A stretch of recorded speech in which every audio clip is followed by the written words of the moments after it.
Just I'm here to give out some rings. It's pretty exciting, and it's also a time to reflect upon the achievements of Kobe and Derek, Phil, the whole organization, Mitch, what's been done here, and particularly Dr. Buss, who's owned the team for 31 years or so and been in the finals 16 times. It's really quite extraordinary in sports, and it says something about management. Question. David, you must be excited as commissioner of this association. That's the off-season was still the buzz with LeBron's movement, the power structure now in the East. It must be a very exciting season for you to watch this unfold. Everyone's going to know we're related when you say you give me a softball like that. No, it's been a great you know it's been a great summer, and I think people I hate to be a wet blanket here, but the breathless questions about the Heat, and I think they're going to be an interesting team, and everyone's going to be curious, but the reality is that we've have lots of teams with two or three pretty good players, and I take a look out at the opposition tonight. Take a look at the Boston team that's playing the Heat tonight. The Magic. I wouldn't want to play in. If I were an NBA team, I wouldn't want to go visit Texas. And I think that Kobe has some pretty good incentive, as if he ever needed any. But when you look at the Laker roster when healthy, Kobe, Pau, Ron,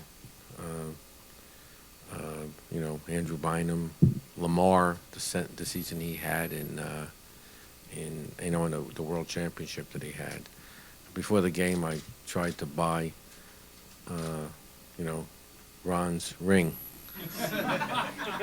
And he said he would sell it to me, so I don't know. We'll see. I'll let you know. I thought I'd get the upset price, because I'd never gotten one, so I thought this could be the opportunity.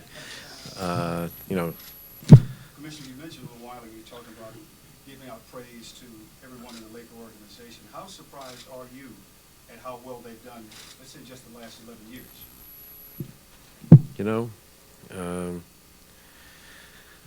I'm not never surprised. I mean, I became commissioner knowing that you were supposed to go from Boston to LA and back again. So anytime the Lakers or the Celtics are in, it's it seems not to be a surprise. But one always got a sense, whether it was Jerry West or Mitch, under Dr. Buss, they were making smart business and basketball decisions. It's just the way it is, and it's fascinating to me as an observer, and all praise is due to Jerry Buss, who's done a great job. To what degree do you have any concern that ongoing labor issues will have or will cast any kind of shadow over all this kind of stuff?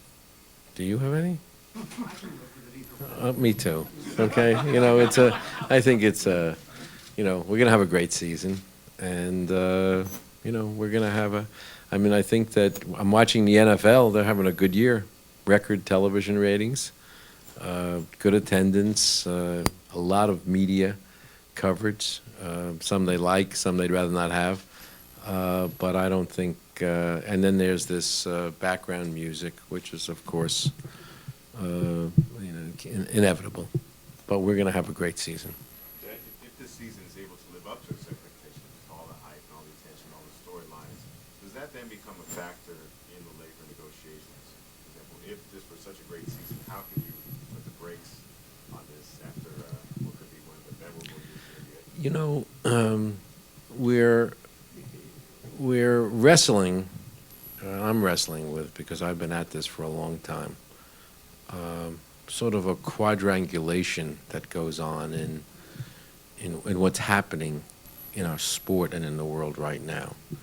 The reality is that even though we're really poised for yet another epic season and a great takeoff here, we're going to lose several $100 million. And having a great season is not going to dramatically impact that. I said $50 million, maybe 100, that would be off the charts. But our teams are doing a great job trying to counteract that. they're spending and spending and spending on ticket sales, sponsor service, scoreboards, experience. They're just doing it. And the data's out there, and we've given it out, and everyone has it, and there's not any argument about it, really. You can argue about whether you should count this expense or not, but there's no doubt about the underlying numbers, and that's what we're facing. And there are these very difficult conversations going on. The American economy is not very good. We're pushing as fast as we can to take advantage of globalization. On behalf of the players as well as the owners, we're knocking ourselves out on that front. It's doubly expensive to do that.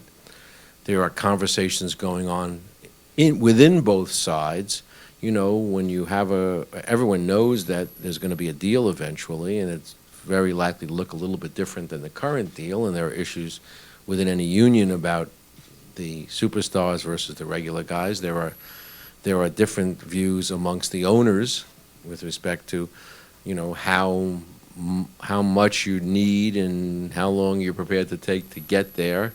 And then when you get on top of that with revenue sharing, which is a subject that's going to be very much at the fore, and I'm keeping it there, that's what leads to discussions about, well, you know, if we're going to give a cut of TV money and we're going to give revenue sharing, do we need so many teams? And these are not threats. These are just sort of the playing table that we're beginning to deal with as we go dancing, not dancing, as we just go walking through this particular minefield. And it's, you know, and it's there, and we're going to have to resolve it. I don't know exactly how we're going to do it, but we've done harder things before, and we're committed to doing it. But that's, you know, it's good to be able to talk about it in a sort of a longer form way, because the way it usually comes out is, you know, I don't know, I can read the headline, Stern says X. Well, I didn't say X. What I said was there are all of these things out here, and somehow we're going to have to make it all make sense. And we got to make a deal. We have to make a deal. Arash. Commissioner, your thoughts on Magic Johnson selling his shares of the Lakers and maybe the importance of someone like him being involved in the league in some way? I think that, you mean it's a bad thing, maybe?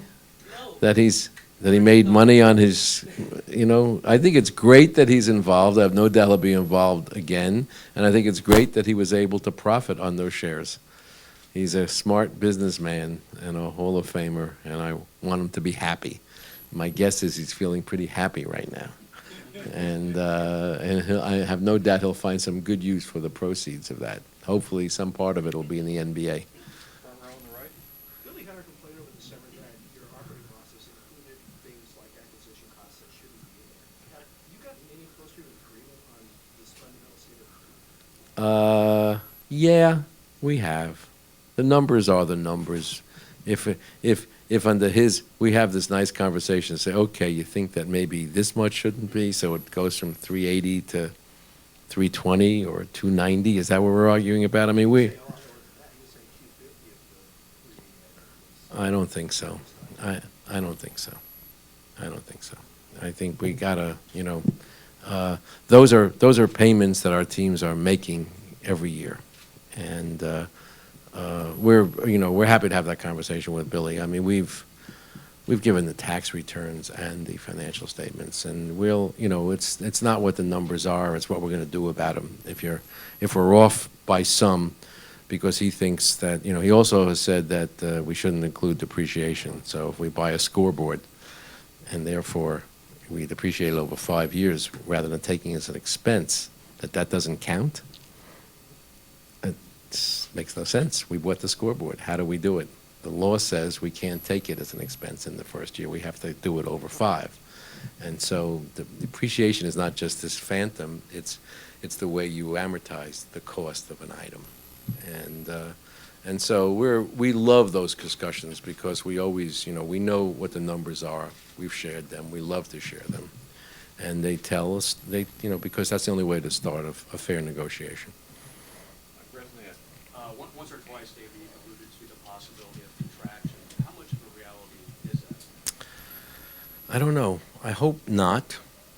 But the way it comes up is when we say we need more revenue sharing, and there has to be after the collective bargaining what I said to the owners, I really want to do a dual track. We won't know how to vote on collective bargaining for many teams unless they know about revenue sharing. We won't know about revenue sharing until we know what the collective bargaining agreement is. So there's this really tough dual track that we have to work on. And a team might raise its hand, and has, and said, listen, if we've got $30 million from network television money, and let's make it up and say we're going to have to pay another $15 million in revenues, that's $45 million. If that's a team that is never going to be profitable, why are we doing that? Why don't we have a different discussion? And my sort of statement to everybody is, okay, any discussion you want to have, we're going to have, because this is a really tough one, and let's just work it out. I don't know that it's going to be, that there will be contraction, but I just don't want to say anything that, denies that those discussions, that subject gets raised. And that's what we're doing with we're going to talk about everything. Commissioner Rose, the nature of the argument or the debate between players' union and yourself and the owners is somewhat done through the media, but behind the scenes. Yeah, we don't really do it through the media. No, you know what? This is not going to be, seriously, I mean, I'm glad to have the group here. How this ultimately comes out is not going to be winning the hearts and minds of the media or even the public, all right? Because the one thing you never heard from us at any time was anything anti-player. Okay, those are our product, and we're not going to do it, okay? But we're going to have a discussion, and Billy Hunter could do my job, and I could do his job. We could reverse subjects. I mean, that's just the way it is. The question that I'm getting at, the discussion internally between the owners, is there, you have the idea of revenue sharing. Some teams have a greater revenue. Yes. Bigger markets, perhaps. Is there some level of negotiation and battle? Of course, that's how I started out to say that's one of the negotiating topics. It's internally, as I said, there are two. I mean, think about this. It's a somewhat Talmudic exercise. There he is. I think that you have a certain pool, and on the owner's side, there's an imbalance of revenue, and there's an imbalance in the value of the franchises reflected by that revenue. And how do you say to a Dr. Bus, we need to take your piece of the pie? Yeah. You work so hard to be successful. Isn't that interesting? Okay, I get to do that, and we're doing it, and actually we have broad agreement by the large grossing teams that this is a fair and necessary subject for discussion, and that's where we are, and that's something that's what commissioners do, and so that's an ongoing subject. In the context of that, in the middle of that discussion, someone might say, and has, well, are we open for the issue of whether there are teams that we're sending checks to that are in markets that are not appropriate markets? And I have a trouble with that because I was a mere slip of a lad when we added the 4 ABA teams. I think that took us from 19 to 23, but I was working for the NBA in 1976 as outside counsel, and then since then we went from 23 to 30. So and I worked on the Dallas expansion back in the day. So all of my efforts have been in an opposite direction. And I believe that you work for the 30 teams that you have. But I think the discussion has to be had. Sounds like maybe other owners are pushing. Well, it goes on, it's an interesting issue, that's all. And on the player side, if you have a certain pie, there are going to be internal negotiations that I'm not privy to and don't want to, is how does that pie get split? Back in the old days, when I was negotiating with Larry Fleischer originally, I said, I'll tell you what, we'll give you the amount that we agree to pay to the union. You guys split it up. And they said, oh, no, thank you. So there are there are negotiations between the league and the players. There are negotiations about philosophy in the Players Association. There's a negotiation about collective bargaining philosophy amongst the owners. And there's a discussion about revenue sharing. And on top of that, there's, we had a great preseason. I was with the Lakers in Barcelona. I was with the Knicks in Milan. I was with the Knicks and Timberwolves in Paris, and with the Lakers and the Timberwolves in London, and then on to Guangzhou and Beijing. And they're all sold out. And Joe Liffin was in Mexico City when the Spurs played the Clippers, and that was a sold-out game too.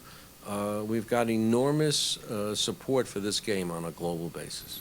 One last question, Kaminsky, brother.